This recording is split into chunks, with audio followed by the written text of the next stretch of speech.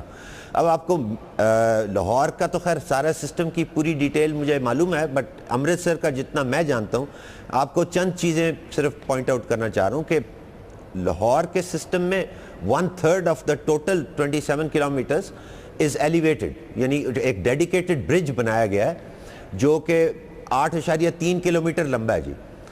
Wears Amritsar میں ایک existing bridges ہیں ان کو ریٹرو فٹ کے ذریعے ان کے اوپر اسٹیشن کی فیسلٹی دے کے استعمال کیا گیا. دوسری بڑی ویریشن اس کی سسٹم کی کیپیسٹی ہے, مطلب یہ ہے کہ لاہور چونکہ ملک کا سیکنڈ لارجسٹ سٹی ہے جی, تو اس کے اندر جو سسٹم کیپیسٹی ہے وہ 24,400 پیسنجرز پر آور پر ڈائریکشن کی بیسس پہ پلانڈ ہے, وچ مینس کہ جو اس کی پیسنجر کی گروتھ ہے اوور ٹائم اس کو اکاؤنٹ فار کر کے 24,400 پیسنجرز پر آور پر ڈائریکشن پہ پلانڈ ہے جی. امرتسر کا سسٹم 7,140 پیسنجرز پر آور پر ڈائریکشن پہ پلانڈ ہے. سو آپ یہ دیکھیے کہ فیسلٹی جو لاہور میں پرووائڈ کی گئی ہے 3 گنا. میں آپ سے عرض کروں کیونکہ سب سے بڑا خرچہ جو آپ نے فرمایا کہ امرتسر کا انفراسٹرکچر پہلے سے موجود تھا, لاہور میں 8.5 کلومیٹر طویل ایلیویٹڈ پاتھ وے بنایا ہے جس میں کہ obviously یہ ٹرین چلتی ہے, 8.5 کلومیٹر لمبا طویل پل بنانا پڑا ہے. ہمارے پاس اعداد و شمار ہے جس کے مطابق امرتسر میں بالکل یہی ایلیویٹڈ پاتھ وے بنایا ہے جو کہ 12 کلومیٹر ہے, یعنی کہ ہم سے بھی 4 کلومیٹر زیادہ. یہ کمپیریزن جو کہ سب سے اہم ہے جس کے حوالے سے آپ کہتے ہیں کہ زیادہ خرچہ ہوا ہے, یہ شاید صحیح نہیں ہے. نہیں, وہاں پہ ہماری اطلاع کے مطابق امرتسر میں سارا ایٹ گریڈ سسٹم ہے, ایکسیپٹ جہاں پہ ان کے بریجز آلریڈی ایگزسٹ کرتے تھے ان کو انہوں نے ریٹرو فٹ سٹیشنز کے ذریعے استعمال کر لیا ہے. جیسے ہم نے اپنے ایٹ گریڈ فیسلٹی کو یوز کیا, وہاں پہ انہوں نے ساری کی ساری لائن ایٹ گریڈ ہے, ایکسیپٹ جہاں پہ اس لائن کی الائنمنٹ میں جہاں بریجز آتے تھے ان کو انہوں نے ان بریجز جو پہلے کے بنے ہوئے تھے ان کو ریٹرو فٹ کر کے اس کو استعمال کر لیا گیا. نارمل بس جو کہ BRT نان BRT بس ہے اس کی کمرشل سپیڈ جی 18 کلومیٹر ہوتی ہے. ہماری اطلاع کے مطابق امرتسر میں اس کی کمرشل سپیڈ 21 کلومیٹر ہے جی پر آور, اور لاہور کی میٹرو جو ہے اور راولپنڈی کی میٹرو ہے 26 سے 27 کلومیٹر کمرشل سپیڈ پہ ڈیزائنڈ ہے جی. تو یہ وہ انڈیکیٹ کرتا ہے کہ یہ جو فرض کریں کہ امرتسر میں جتنی بھی انہوں نے انویسٹمنٹ کی اس میں جو سٹیزن کو ایڈوانٹیج ملتا ہے وہ 3 کلومیٹر پر آور کا ملتا ہے جی. سو یہ لیکن سلطان صاحب 3 کلومیٹر پر آور کا فرق ہے آپ جیسے فرما رہے ہیں, لیکن آپ ذرا اخراجات تو دیکھیں نا 4 گنا زیادہ. چلے امرتسر, یہ امریکن ٹرانسپورٹ ایسوسی ایشن کی فگرز ہیں جو کہ یہ بڑا سائنٹیفک کام کرتے ہیں, ساری دنیا میں دیکھتے ہیں. ہم صرف امرتسر سے مہنگے نہیں ہیں, ہم دنیا کے درجنوں شہروں سے جس کا ایگزیکٹ ہمارے پاس ڈیمنشنز موجود ہیں, اس کی ساری وہ موجود ہے, ہمارا لاہور اور راولپنڈی ان سے ہر ایک سے کئی گنا زیادہ مہنگا ہے. اس کو آپ کیسے ایکسپلین کریں گے؟ خان صاحب میں پھر ایک آپ کی توجہ اس امپورٹنٹ پوائنٹ کی طرف مبذول کرواؤں گا کہ آپ یہ دیکھیے کہ ہر شہر دنیا کا جو ہے وہ ڈیفرنٹلی پلانڈ ہے, اس کا انفراسٹرکچر ایگزیکٹلی سملر نہیں ہے ٹو لاہور جی. دوسری چیز یہ ہے کہ لینڈ ایکوزیشن ریکوائرمنٹس کہاں کتنی تھی, کہاں زیرو تھی, اور یہاں پہ ایک ہیوج لینڈ ایکوزیشن انوالوڈ تھی بیکاز ایک منصوبہ جو آج سے کئی سال پہلے ایکسیکیوٹ ہو جانا چاہیے تھا وہ ڈیلیڈ ایکسیکیوشن کی وجہ سے آپ کو ہارٹ آف دا سٹی میں پیئرس کرنا پڑا, تو آپ کی لینڈ ایکوزیشن ریکوائرمنٹس بڑھ جاتی ہیں. لیکن سبتان صاحب لینڈ ایکوزیشن امرتسر میں بھی ہوئی ہے, گونجیو میں بھی ہوئی ہے, دالیان میں بھی ہوئی ہے, احمد آباد میں بھی ہوئی ہے, اور یہ ایکولی ایکسپینسو سٹیز ہیں, وہاں پہ اتنے ہی پیسوں لگتے ہیں جب آپ لینڈ ایکوائر کرتے ہیں. آگے بڑھتے ہیں. یہ بتائیے اب اورنج لائن ٹرین منصوبہ ہے, یہ ابھی تو شروع نہیں ہوا ہے. اس کے بارے میں تمام میڈیا رپورٹس آئی ہوئی ہیں کہ آلریڈی اس میں پرائس ایسکیلیشن ہو گئی ہے اور بڑی سگنیفیکنٹ پرائس ایسکیلیشن ہو گیا ہے. اس میں تقریباً 20 ارب روپے کا اس میں اضافہ ہو گیا. ابھی یہ منصوبہ شروع ہی نہیں ہوا ہے. اس کے بارے میں آپ کیا کہیں گے؟ اس کی وجہ سے تو جو چائنیز ایگزم بینک سے جو ہمیں لون ملنا ہے اس لاہور کے لیے یہ منصوبہ ہے, اس کے بارے میں آپ کیا کہیں گے؟ اورنج لائن کا عرض کر دوں کہ یہ ایک مس انڈرسٹینڈنگ ہے جس کو میں واضح کر دینا چاہتا ہوں کہ executive committee of the national economic council جو ہمارے ملک کی سب سے ہائیسٹ باڈی ہے, ہائیسٹ فورم ہے فار اپروونگ ڈیولپمنٹ پروجیکٹس, اس نے یہ $1626 ملین پہ اپروو کیا تھا اور یہ اتنے پہ ہی ہے. اس کی کوئی کاسٹ ایسکیلیشن نہیں ہوئی. اگر ہوا ہے کچھ تو اس میں سیونگ ہی ہوئی ہے. وہ میں تھوڑی سی گزارش کر دوں کہ یہ چائنا کی کنسیشنل لون فیسلٹی سے پروجیکٹ پلان کیا گیا اور اسی سے ایکسیکیوٹ ہوگا. اور میں یہ بھی آپ کو یہاں بتانا چاہتا ہوں کہ چائنیز گورنمنٹ نے اس منصوبے پہ پاکستان گورنمنٹ کی اور ہم لوگوں کی اتنی سپورٹ کی ہے کہ ہم ان کے جتنے بھی شکر گزار ہوں اتنا ہی کم ہے. فار انسٹنس آپ کو ایک مثال کے طور پہ بتاتا ہوں کہ بائیلیٹرل اسسٹنس جو ہے جی چائنا کے ساتھ وہ ٹائڈ ہوتی ہے. اس منصوبے میں انہوں نے ہمیں اجازت دی کہ آپ لوکل سول ورکس جو ہیں وہ لوکلی خود کر لیں. یہ کبھی آج تک ہسٹری میں پاکستان کی نہیں ہوا کہ چائنیز کنسیشنل لون کی فیسلٹی کے ساتھ آپ کوئی حصہ اس پروجیکٹ کا لوکل لیول پہ خود کر لیں. یہ صرف یہ کرنے سے $400-500 ملین تو ہم نے وہیں سیو کر دیا. بہت بہت شکریہ جناب Sibtain Fazal Haleem, managing director Punjab mass transit authority, ہمارے ساتھ تھے. ہمارا کہنا یہ تھا, اعداد و شمار ہم نے پیش کیے ہیں, امریکن پبلک ٹرانسپورٹ ایسوسی ایشن کے اعداد و شمار پیش کیے ہیں. لاہور کا میٹرو منصوبہ, راولپنڈی کا میٹرو منصوبہ, ان کمپیریبل سٹیز کے اندر بالکل اسی قسم کے منصوبے, اسی قسم کے انفراسٹرکچر کے ساتھ اس سے کہیں زیادہ سستے بنائے گئے ہیں. ہمارے اخراجات جو ہے کہیں 2 گنا, کہیں 3 گنا, کہیں 4 گنا زیادہ ہوئے ہیں. اور یہ معاملہ یقینی طور پہ کیونکہ اس میں قوم کا خزانہ صرف ہوا ہے, اس کو ضرور دیکھنے کی ضرورت ہے. یہ بات بہت اہم ہے, جیسے کہ جناب فضل حلیم کہہ رہے تھے کہ ہر شہر کی اپنی ریکوائرمنٹس ہوتی ہیں.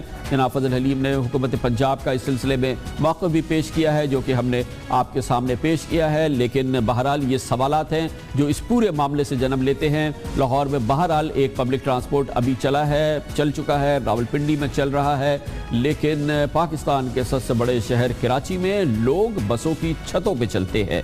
نہ یہاں کوئی ٹیکسی ہے, نہ کوئی پراپر بس ہے, کوئی میٹرو تو دور دور کی بات نہیں ہے, نہ کوئی سرکولر ریلوے ہے. پاکستان کے سب سے بڑے شہر کے 2 کروڑ لوگ آسمان کی طرف دیکھ رہے ہیں. ان کے پاس ہیں وزیر اعظم نواز شریف صاحب کے وعدے, وزیر اعلیٰ سید قائم علی شاہ کے ان سے گلے, مگر کراچی کے 2 کروڑ شہر والوں کے لیے نہ اورنج لائن ہے, نہ میٹرو لائن ہے, نہ کوئی اور میٹرو بس منصوبہ فی الحال کچھ نہیں ہے. ان وعدوں کے اور ان گلے شکووں کا جائزہ لیتے ہیں چھوٹے سے کمرشل بریک کے بعد.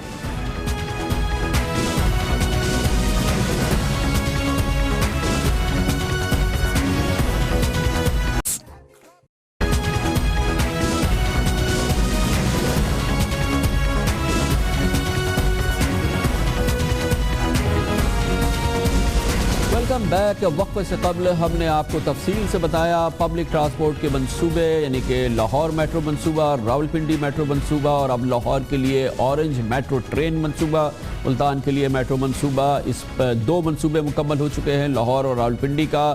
ایک اندازے کے مطابق جو حکومتی اعداد و شمار ہیں اس کے مطابق تقریباً 80 ارب روپے اس پہ خرچ ہو چکے ہیں. یہ ٹرانسپورٹ کے, پبلک ٹرانسپورٹ کے یہ منصوبے کام کر رہے ہیں.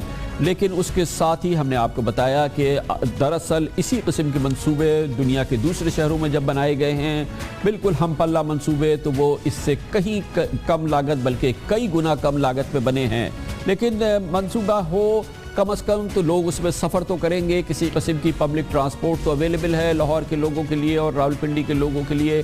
لیکن یہ سب کچھ, یہ نعمت پاکستان کے سب سے بڑے شہر اور سب سے بڑے ریونیو دینے والے, ٹیکس دینے والے شہر کراچی کو یہ حاصل نہیں ہے. اس شہر میں کوئی پبلک ٹرانسپورٹ نام کی چیز نہیں ہے. یہاں پر اگر جو بسیں ہیں تو ان کی حالت یہ ہے کہ لوگ ان کی چھتوں پہ سفر کرتے ہیں, پراپر بسیں نہیں ہیں. کراچی میں ٹیکسیز کا کوئی نظام نہیں ہے